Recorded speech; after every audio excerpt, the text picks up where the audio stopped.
নমস্কার। দিব্যত্রয়ীর পদপ্রান্তে সকল ভক্ত বন্ধুদের সাদর আহ্বান জানাই। আজকে আমাদের শ্রী রামকৃষ্ণ পাঠচক্রের সময়টা একটু দেরি হয়ে গেল। 7টার বদলে 8টায় আজকে আমরা সমবেত হচ্ছি। যদিও সময়টা আগে থেকে নির্ধারণ করতে পারিনি বলে আগে থেকে জানাতে পারিনি। আশা করি তবুও আমরা সবাই চেষ্টা করব কিছুক্ষণের জন্য হলেও একটু সমবেত হতে। ঠাকুর মায়ের শ্রীচরণে সাষ্টাঙ্গ প্রণাম নিবেদন করে শ্রী গুরুদেবকে স্মরণ করে আমরা শুরু করছি তাহলে আজকের প্রসঙ্গ। এখন শ্রী রামকৃষ্ণের ভাবে চারিদিক পরিপূর্ণ কল্পতরু উৎসব, আর 2-3টে দিনের মধ্যেই নতুন বছরের আগমন মানেই এই কল্পতরু উৎসব। ছোট্টবেলা থেকে এই সময়টার কথা খুব মনে পড়ে। তখন আমাদের পরীক্ষা হয়ে যেত, 25শে ডিসেম্বরের আগে ঠিক রেজাল্ট বেরোতো। তারপরের দিনগুলো গোনা শুরু হতো গুরুদেবের বাড়ি যাব। গুরুদেব আন্দুলের পথে পথে ঠাকুরের শোভাযাত্রা বার করতেন। গুরুদেব গান গাইতে গাইতে যেতেন, আমরা পিছনে পিছনে চলতাম ঠাকুরকে সাজিয়ে। তখন কিন্তু এখন মনে হয় ঠাকুরের থেকে গুরুদেবকে বেশি ভালোবাসতাম। ঠাকুরকে তো কোনোদিন দেখিনি, আর যা কিছু আমাদের আবদার, আদর, ভালোবাসা সবই ছিল গুরুর কাছে। আর গুরুর কাছে সব কিছু বলাও চাই। এমনকি একদিনের কথা এখনো মনে পড়ে, ফুল নিয়ে গেছি, ফুলের তোড়া। তখন ঢাকুরিয়ায় থাকতাম তো, গোল পার্কে ওই গড়িয়াহাটের মুখটায় প্রচুর ফুলের তোড়া বিক্রি হতো। তখন তো হাতে এত টাকা পয়সাও থাকতো না, তাও তার মধ্যে যেইটুকু পেরেছি নিয়ে গেছি। নিয়ে গিয়ে গুরুদেবকে বলছি, গুরুদেব আপনার জন্যে। গুরুদেব বলছেন, যা ঠাকুরকে দিকে যা। আমি বললাম, না, আপনাকে দেব, আপনার জন্যে। গুরুদেব একটুখানি ছুঁয়ে দিলেন, দিয়ে বলছেন, কি এবার যা, এবার ঠাকুরকে দে। আসলে গুরু হচ্ছেন আমাদের সামনে আবির্ভূত হন সেই শ্রী রামকৃষ্ণ শক্তি, গুরু শক্তি।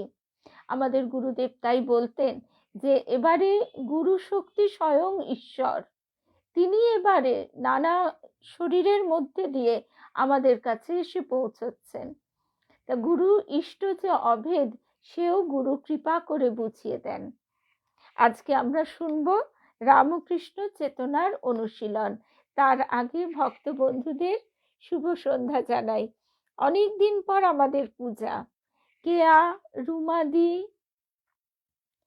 তারপর জয়ন্তী দি, রুমাদি তো আছেই, রোজই থাকে, বাণীব্রত সিনহা, সুমনা চ্যাটার্জি, সকল শুভ্রাদি, সকল সঞ্চিতা, সঞ্জীব সরকার, জয়ন্তী দি, সকল ভক্ত বন্ধুদের শুভ সন্ধ্যা জানাই।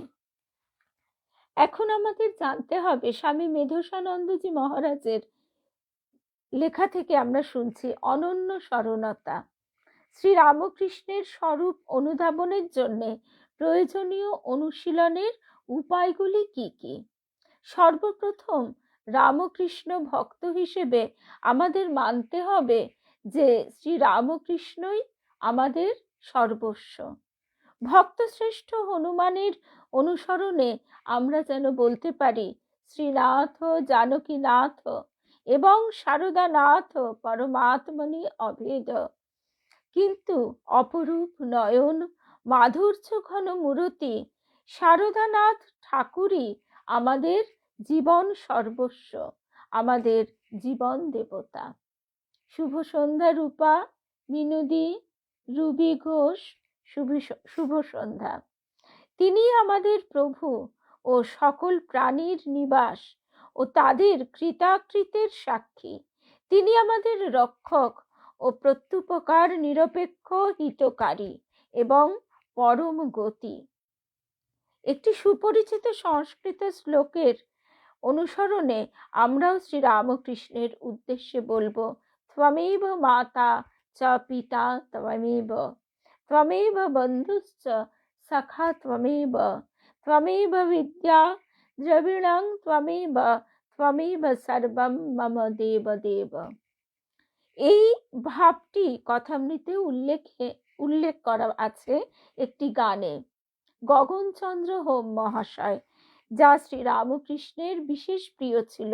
এবং বালক ভক্ত ছোকরা শরৎ মহারাজ, স্বামী শারদানন্দ তখন তো নেহাতি শরৎ, সেই শরৎকে ঠাকুর শেখাচ্ছেন এই গানটি তাল দিয়ে দিয়ে, আর বলছেন এইটি যদি ঠিক ঠিক বুঝতে পারিস তাহলে আর কিচ্ছু করতে হবে না, সাধন ভজন আর কিছুই করতে হবে না।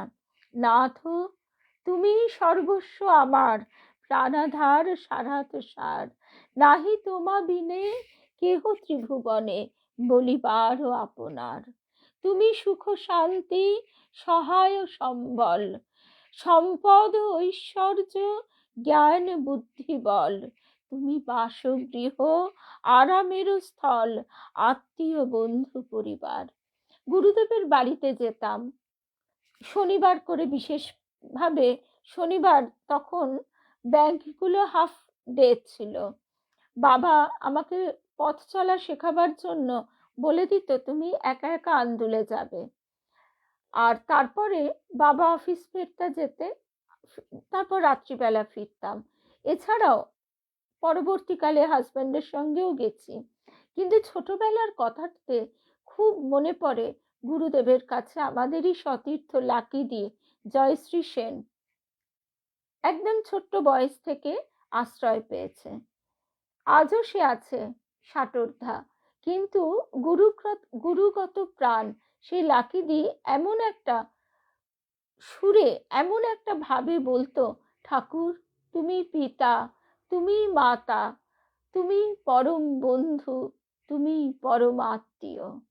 এই কথাটা শুনে যখন বাড়ি চলে আসতাম সেই স্কুলে পড়াকালীনই, তখনই প্রাণের ভিতর, কানের ভিতর অপূর্ব অনুরণন চলতো। এখন বুঝতে পারি সেই কণ্ঠস্বর আসলে স্বয়ং ঠাকুরেরই। স্বয়ং ঠাকুর আমাদের সতীর্থ সেই লাকিদির কণ্ঠে এমন একটা ভাব এনে দিতেন যে সেই ভাবের আবেশ থেকে আমরা বেরোতে পারতাম না। তখন কিন্তু এই সংস্কৃত শ্লোকটা জানতাম না, তখন মনে মনে ঠাকুরের মুখের দিকে তাকিয়ে ভাবতাম তুমি সবকিছু, পিতা মাতা বন্ধু সখা। আমাদের গুরুদেব বলতেন যে ঠাকুর হচ্ছেন সবচেয়ে প্রিয় বন্ধু, সবচেয়ে প্রাণের বন্ধু, একমাত্র বন্ধু জানবি। ঠাকুর বন্ধু রূপে, সখা রূপে আমাদের হাত ধরে এগিয়ে নিয়ে যান আর গুরু রূপে প্রাপ্তি ঘটান। এই প্রসঙ্গে একটা গল্পের কথা এখানে আসছে। একবার এক সাধুর কুঠিয়ায় চোর ঢোকে। পরদিন সাধুটি স্থানীয় পুলিশ ফাঁড়িতে অভিযোগ জানালেন তার কুঠিয়াতে এক চোর ঢুকে তার সর্বস্ব চুরি করে নিয়ে গেছে। তারপর তিনি চুরি যাওয়া জিনিসের এক ফর্দও দিলেন। তো পুলিশ ফাঁড়িদার তো খাপ্পা হয়ে চৌকিদারদের চোর খুঁজতে লাগিয়ে দিল। শেষ পর্যন্ত চোরও ধরাও পড়ল। ফাঁড়িদার চোরকে হম্বিতম্বি করে বলছে, বেটা তুই আর জায়গা পেলি নে, সাধুর কুঠিয়ায় ঢুকেছিলি চুরি করবার জন্যে, আর সাধুর যা কিছু ছিল বালিশ বিছানা কম্বল গায়ের চাদর ছাতা গামছা জামা সব চুরি করেছিস। চোর তখন হাত জোড় করে বলছে, হুজুর আমি চোর হতে পারি কিন্তু সত্যি কথা বলি, কিন্তু ওই সাধু সাধু হয়েও সত্য কথা বলে না। ফাঁড়িদার অবাক হয়ে বলছে, তার মানে? চোরের উত্তর, আমি রাতে সাধুর কুঠিয়াতে চুরি করতে ঢুকেছিলাম ঠিকই, ভাবছিলাম ভক্তেরা সাধুদের অনেক সময় নানা রকম জিনিস দেয়, তা সেই সব চুরি করব। কিন্তু রাতের অন্ধকারে অনেক হাতড়েও কিছু পেলুম না একটা কম্বল ছাড়া। ভাবলাম যা হোক একটা কম্বল তো পাওয়া গেল, মনে হলো কম্বলটা বেশ দামি। পরদিন সকালে আলো ফুটলে দেখি কম্বলটা পুরনো ময়লা, আবার কোনো কোনো জায়গায় ছেঁড়া, অথচ সাধু আপনাদের বলেছে কিনা আমি তার বিছানা, কম্বল, বালিশ আরো সব চুরি করেছি? হারিদার তো চোরের কথা শুনে হতভম্ব। শেষ পর্যন্ত সেই অভিযোগকারী সাধুটিকে ডেকে পাঠানো হলো।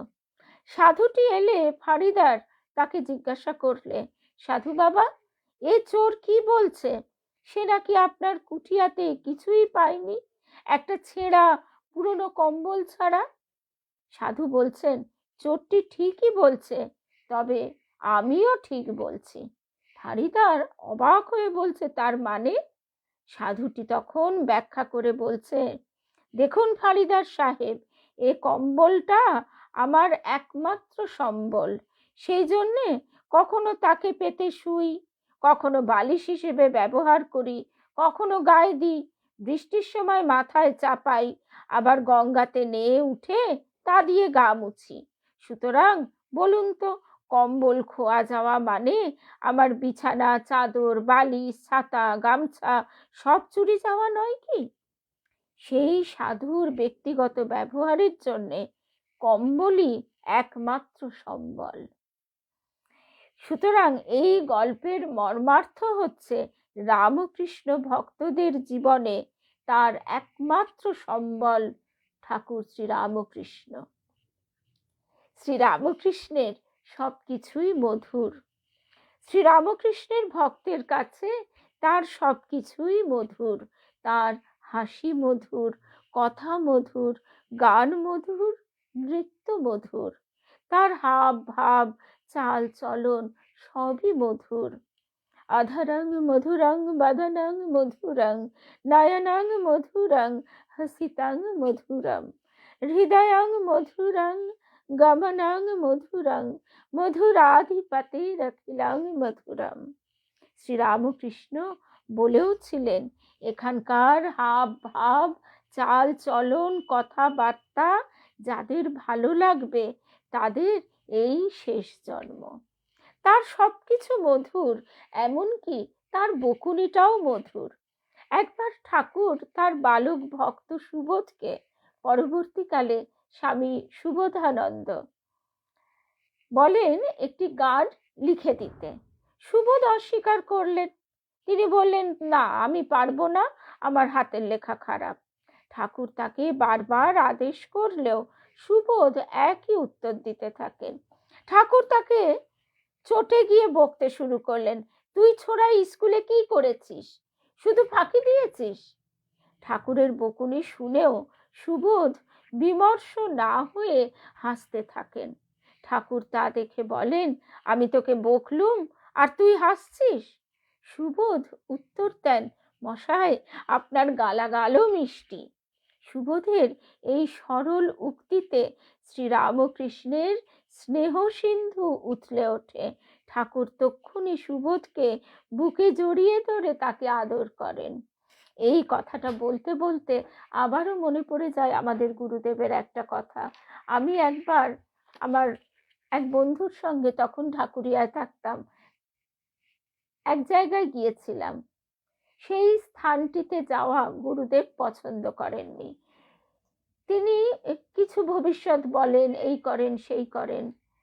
তো ফিরে এসে আমার নিজেরও খুব একটা অস্বস্তি বোধ হচ্ছিল এবং সেইখানে গিয়েও প্রচণ্ড খারাপ লাগছিল। এখন বন্ধুর মুখ তাকিয়ে সে যখন তাকে গুরু মানে, আমি তো বিশেষ কিছু বলতেও পারছিলাম না, কিন্তু মনে মনে গুরুকে স্মরণ করছিলাম। তারপরে ফিরে এসে হাজব্যান্ডের কাছে বললাম, কিন্তু তাতেও মন যেন আমার শান্তি পাচ্ছে না। পরদিন সকালবেলা দৌড়লাম আন্দুলে গুরুদেবের কাছে। গুরুদেবের কাছে গিয়ে বলাতে গুরুদেব বলছেন, কি করতে গেছিলি? এইসব করিস বলেই তো আমাকে কত কষ্ট পেতে হয় জানিস। তখন আমি বললাম, গুরুদেব, আমি ওর গুরু দেখতে গেছিলাম। গুরুদেব তখন আমায় বলছেন, গুরু দেখতে গেছিলি? তুই কি লোকের স্বামী দেখে দেখে বেড়াস? এই কথাটা শুনে আমার প্রচন্ড হাসি পেয়ে গেছিল, কিন্তু এই কথার অর্থ বোধ করবার মতো সামর্থ্য আমার ছিল না। অনেক পরে শ্রী শ্রী রাম ঠাকুরের, যদি রূপা ভট্টাচার্য থাকে তোর খুব ভালো লাগবে শুনতে, তার যে বিশেষ কিছু বাণী আছে, তার মধ্যে এই এই বাণীটি আমার ভীষণ ভালো লাগে, যে গুরু হচ্ছেন স্বামী, অর্থাৎ স্বামীর প্রতি এই যে আমরা পতিভক্তি, পতিব্রত পালন এইসব কথা বলি, এই পাতিব্রত কিন্তু সংসারের স্বামীর প্রতি সেটা স্থূল, আসল হচ্ছে গুরুর প্রতি। কারণ একমাত্র কৃষ্ণই হচ্ছেন পতি, আর কেউ কিন্তু জগতে পতি নয়। তার প্রতি যে নিষ্ঠা, তাই হচ্ছে পাতিব্রত ভক্তি। তো তখন আমার খুব হাসি পেয়েছিল, এবং গুরুদেবের কাছে সেই প্রথম এবং শেষ বকুনি খেয়েছিলাম। গীতার একটি শ্লোকে অর্জুনকে যেমন শ্রীকৃষ্ণ বলছেন, তুমি মদগত চিত্ত হও, আমার ভজনশীল ও পূজনশীল হও, কায় মনো বাক্যে আমাকে প্রণাম করো, এইভাবে মত পরায়ণ হয়ে আমাতে মন ও বুদ্ধি নিবিষ্ট করলে আমাকেই লাভ করবে। তেমনি আমরা ওই কথাগুলিকে আমাদের প্রতি শ্রীরামকৃষ্ণের উপদেশ বলে চিন্তা করতে পারি।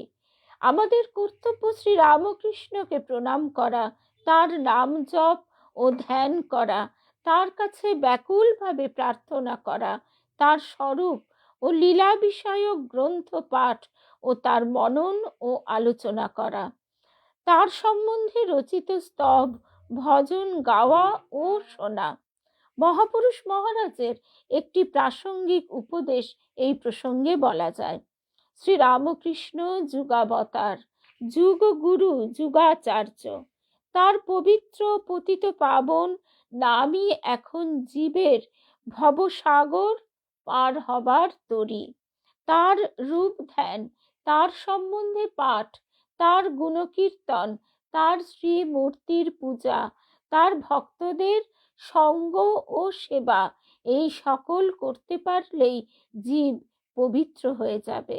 এতেই মোক্ষ লাভ হবে, সংসারের অবিদ্যা বন্ধন কেটে যাবে।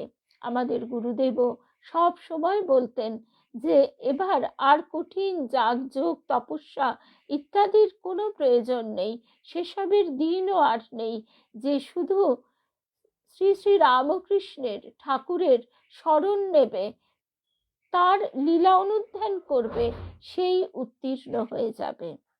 সাধারণত আমরা এবার প্রণাম প্রসঙ্গে, আমরা মন্দিরে প্রবেশ করেই শ্রীরামকৃষ্ণের বিগ্রহের সম্মুখে ভূমিষ্ঠ হয়ে সাষ্টাঙ্গ প্রণাম করে অল্প সময়ের মধ্যেই প্রণাম পর্ব শেষ করে ফেলি।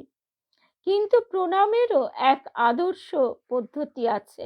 এ প্রসঙ্গে পূজ্যপাদ স্বামী শঙ্করানন্দজি, যিনি স্বামী ব্রহ্মানন্দজির সেবক ও সেক্রেটারি ছিলেন এবং রামকৃষ্ণ মঠ ও মিশনের 7ম প্রেসিডেন্ট হয়েছিলেন, তিনি বলেছিলেন, মন্দিরে ঠাকুরকে কিভাবে প্রণাম করতে হয় জানো? কখনো মন্দিরে গিয়ে ঢিপ করে প্রণাম করবে না, আগে স্থির হয়ে দাঁড়িয়ে ঠাকুরকে কিছুক্ষণ দেখবে, ভাববে ঠাকুর তোমায় দেখছেন, তিনি জীবন্ত বিগ্রহ সামনে বসে তোমার দিকে চেয়ে আছেন। আমাদের কামারপুকুরে পৌঁছলে মনটা আকুলি বিকুলি করে, কতক্ষণে তার কাছে যাব, এবং সত্যি তখন মনে হয় গিয়ে আগে তার সামনে দাঁড়াই। ওই রবি ঠাকুরের একটা গান আছে, আমার সকল রসের ধারা আজও হোক না হারা। সত্যি তাই, তার চরণে আমাদের সমস্ত কিছু যেন আমরা উজাড় করে দিতে পারি। আর একটা কথা মনে হয়, সব পথ এসে মিলে গেল শেষে তোমারই দুখানি নয়নে নয়নে, কেটেছে একেলা বিরহের বেলা আকাশ কুসুম চয়নে। আমরা সংসারে কত কিছু আশা করি, হতাশ হই, তাও আমাদের আশা ফুরোয় না, আমাদের সেই আশার কুসুমগুলি ঝরে পড়ে, আবার তাই ঝরা কুসুম তুলে নিয়ে মালা গাঁথি, সে মালা শুকিয়ে যায়, এইভাবে আমাদের সময়টা চলে যায়, মনুষ্য জীবনটা। অথচ যখন তার তার সান্নিধ্যে পৌঁছই, তার দৃষ্টিতে আমাদের দৃষ্টি মিলে যায়, তখন কি মনে হয় না আমাদের এই পুরো আমিত্ব, আমার যে চেতনা, সব সেই রসসাগরে একেবারে একাকার হয়ে মিলে গেল? ভাববে ঠাকুর জীবন্ত বিগ্রহ তোমায় দেখছেন। এইভাবে মন যখন তার চরণে স্থির হবে, প্রণাম করবে, ভাববে ঠাকুরের পা জড়িয়ে ধরে প্রণাম করছো। আর নাম জপ, নিরন্তর নাম জপ রামকৃষ্ণ চেতনার চর্চার অন্যতম কার্যকরী সাধনা, যা সকলের পক্ষেই উপযুক্ত। কারণ নাম জপ সব স্থানে, সব অবস্থাতে এবং অধিকারী নির্বিশেষে সকলেই করতে পারে। শ্রী শ্রী চৈতন্যদেবের শিক্ষাষ্টকম গ্রন্থে তাই বলছেন তিনি, নামাম্নকারী বহুধা নিজ সর্বশক্তি তত্রার্পিতা নিয়মিতাহ স্মরণে ন কালঃ। অর্থাৎ, হে প্রভু, তোমার নামাবলী বহু প্রকারে প্রকাশিত হয়েছে, সেই নামে তোমার সকল শক্তি নিহিত আছে। নাম করার কোনো নির্দিষ্ট সময়ও নেই। আজকে গুরু কৃপায়, তার ইচ্ছায়, গুরু শক্তির অপূর্ব বিকাশে আমরা শ্রী রামকৃষ্ণ নামাবলী পাই। যেমন হরে কৃষ্ণ নামাবলী, তেমনি রামকৃষ্ণ নামাবলী। সেই নামাবলী আমরা যেন সর্বাঙ্গে জড়িয়ে নিতে পারি। আমাদের ঠাকুর এই পোশাক সম্বন্ধেও বলছেন, যখন বিদেশি পোশাক, কোট প্যান্ট পরছে, তখন ইটমিট খিটমিট ইংরেজি বুলি আর স্টিক ঠুকতে ঠুকতে সে শীষ দিতে দিতে চলেছে। আবার কালা পেড়ে কাপড় পরলে অমনি নিধুবাবুর টপ্পা গাইতে লাগলে। সুতরাং বাইরের পোশাকেরও একটা কি বলবো, একটা প্রভাব থাকে, অবশ্যই থাকে আমাদের ভিতরে। স্বামী ব্রহ্মানন্দজি নিরন্তর নাম জপের অভ্যাসকে সহজ সাধন বলেছেন, আর স্বামী শিবানন্দজি বলেছেন গুহ্য সাধনা। একবার এক সন্ন্যাসী শিবানন্দজিকে তার কর্মজনিত মানসিক বিক্ষিপ্ততা এবং অশান্তির কথা জানালে পূজনীয় মহারাজজি তাকে বললেন, নিত্য প্রার্থনা করে কাজে লাগবে। আরেকটি গুহ্য সাধনার কথা তোমায় বলছি, সব সময় সব কাজের মধ্যেই ইষ্টমন্ত্র মনে মনে জপ করার অভ্যাস করো। আমাদের গুরুদেব বলছেন, এখনো সেই দৃশ্য চোখে পরিষ্কার, তার কণ্ঠস্বরও কানে যেন ধ্বনিত হয়, গুঞ্জরিত হয়। গুরুদেব বলছেন, এই দেখ, তোর সঙ্গে কথা বলছি, ভেতরে নাম চলছে। এই কথার মধ্যে দিয়ে তিনি যে আমাদের ভিতরে এইভাবে এই কৃপাটা ঢুকিয়ে দিতেন, সেই চেষ্টাটা যেন আমরা করি, সর্বক্ষণ নাম করা। কারণ কথার মধ্যে মানুষ প্রচুর শক্তি নষ্ট করে। কারণ কথার মধ্যে আমরা অকথা, কুকথা, পরনিন্দার এই ধরনের কথা বা অহংজনিত কথা প্রচুর বলে ফেলি। জ্ঞানে বলি, অজ্ঞানেও বলি, সজ্ঞানে অজ্ঞানে, তাতে আমাদের প্রচুর শক্তি নষ্ট হয়। সেই জন্য আনন্দময়ী মায়ের কথাটি, হরি কথাই কথা, আর সব বৃথা ব্যথা। এবার নিরন্তর যদি আমাদের মনে মনে সেই নাম চলতে থাকে, সেটা তার কৃপাতেই সম্ভব। আর আমাদের একটু চেষ্টা ওই পাল তুলে দেবার, তাহলেই দেখা যায় আস্তে আস্তে আমাদের ভিতরটি কিন্তু শান্ত হয়ে আসে। এইভাবে নিত্য অভ্যাস করে দেখো, মনে মনে সব সময়ই পূর্ণ শান্তি থাকবে। মন কিছুতেই চঞ্চল হবে না, শত ঝড় ঝাপটার মধ্যেও অবিচলিত থাকবে। করেই দেখো, বলছেন স্বামী শিবানন্দজি। স্বামী ওঙ্কারানন্দজি শ্রী শ্রী মায়ের মন্ত্র শিষ্য ও শাস্ত্রজ্ঞ, কর্মকুশল, ভজনশীল সন্ন্যাসী ছিলেন। পরবর্তীকালে রামকৃষ্ণ সংঘের ভাইস প্রেসিডেন্ট হয়েছিলেন। নাম জপের প্রসঙ্গে তার একটি বাস্তব পরামর্শ বিশেষভাবে স্মরণযোগ্য। জপের বা স্মরণ মননের আদৌ কোনো নির্দিষ্ট সময় নেই। সব অবস্থায় মনে মনে জপ করে যাওয়াই বিধেয়। এইভাবে চললে ঈশ্বরে অনুরাগ আসবেই। ঠাকুর বলছেন, জপ করবে মনে বনে ও কোণে। বর্তমানে বন ও কোণ সুদূর পরাহত, অতএব মনই একমাত্র স্থান যা সবসময় নিজের সঙ্গেই রয়েছে। আবার এই কোণ বলতে মনে হয় আমাদের গৃহকোণটিও তো কোণ। সবসময় হই হই করে যে ঈশ্বর লাভ হয় তাই নয়। স্বামী পরমানন্দজি মহারাজের একটি কথা আজকেই সকালবেলায় সুতপা ফোন করেছিল, গতকালের কথা হচ্ছিল। এই আনন্দের এক একটা যে বড় তরঙ্গ আসে সেটারও প্রয়োজন হয়। গতকাল আমরা সবাই সেই ভাবতরঙ্গে সারাদিন ভেসে গেছিলাম। গোপালের বনভোজন আর কৃষ্ণ নামে, কৃষ্ণ প্রেমে এমনই এক মাধুর্য আছে। ওদের বাড়িতে, পিয়ালিদের বাড়িতে ঢুকতে ঢুকতেই হরিনাম, মধুর কৃষ্ণ নাম কানে আসছে। কে এত মিষ্টি করে বলছে, এসে দেখি অনেক সবাই আমরা নানান রকম কথা বলছি, ওই সেই হরি কথাই কথা, আর সব বৃথা ব্যথা। তখন আবার ফোন থেকে হরিনামটা চালিয়ে দিলাম। এই ভাবটাই সঙ্গে সঙ্গে বদলে গেল। এই কৃষ্ণ নামের যে আকর্ষণী শক্তি, সবার মন তখন সেই দিকে ছুটে গেল।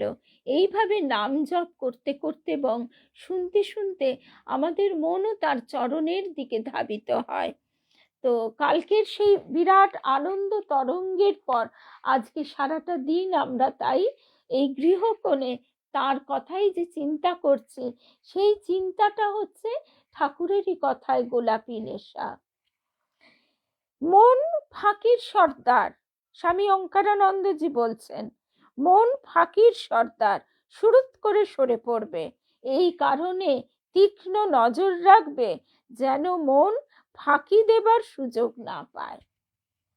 এইভাবে শ্রীরামকৃষ্ণের নাম জপের প্রত্যক্ষ ফল একদিন পাবেই পাবে। উপরন্তু মনে শক্তি, সাহস ও শান্তি যোগাবে। মনের অবাঞ্ছিত চিন্তাগুলোকেও প্রতিরোধ করবে। তাছাড়া এর ফলে ঠাকুরের প্রতি আমাদের ভালোবাসা বৃদ্ধি পাবে এবং রামকৃষ্ণ চেতনা গভীর হতে থাকবে।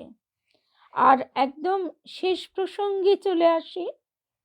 শ্রীরামকৃষ্ণ কি আমাদের প্রার্থনা শোনেন? এই কথা দিয়ে আজকে আমরা শেষ করব। আজকে আমরা একটু ছোট্ট করে সবাই সমবেত হলাম ঠাকুরের এই কথাগুলি শুনতে শুনতে। আজকে আমরা আমাদের নিত্যদিনের কাজে ফিরে আসব, কিন্তু মনের মধ্যে চলতে থাকবে রামকৃষ্ণ নাম। শ্রী রামকৃষ্ণ কি আমাদের প্রার্থনা শোনেন? এক ভক্তের এই প্রশ্নের উত্তরে মা, শ্রী শ্রী মা উত্তেজিত কণ্ঠে বলেছিলেন, ঠাকুর যদি সত্য হন, শোনেনই শোনেন। এই প্রসঙ্গে আরো প্রশ্ন তোলা যায় যে ঠাকুরকে ও মাকে যে ভোগ দেওয়া হয় তারা কি তা খান, না এটি একটি কল্পনা?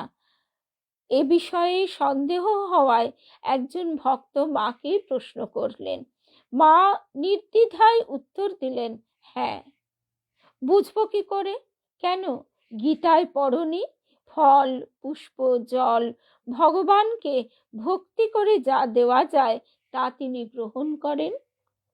আর স্বাধ্যায়, স্বাধ্যায়ের সংকীর্ণ অর্থ বেদ অধ্যয়ন, আর ব্যাপক অর্থ যে কোনো শাস্ত্র তথা ধর্মীয় গ্রন্থের অধ্যয়ন।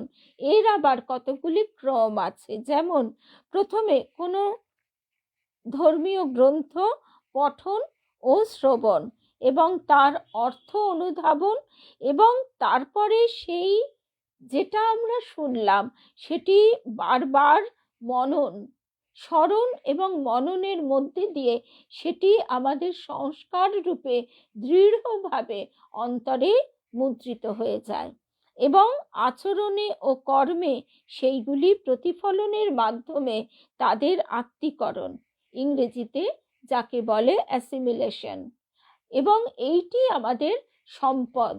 আমরা ব্যাংকে টাকা গচ্ছিত রেখে ঘর বাড়ি গাড়ি করে যাকে সম্পদ বলে মনে করি, যেটা মনে করি আমরা আমাদের পরবর্তী প্রজন্মের জন্য রেখে যাচ্ছি বা আমাদেরও বৃদ্ধ বয়সে দেখবার জন্য, আদতে এইগুলি আমাদের সম্পদ নয়।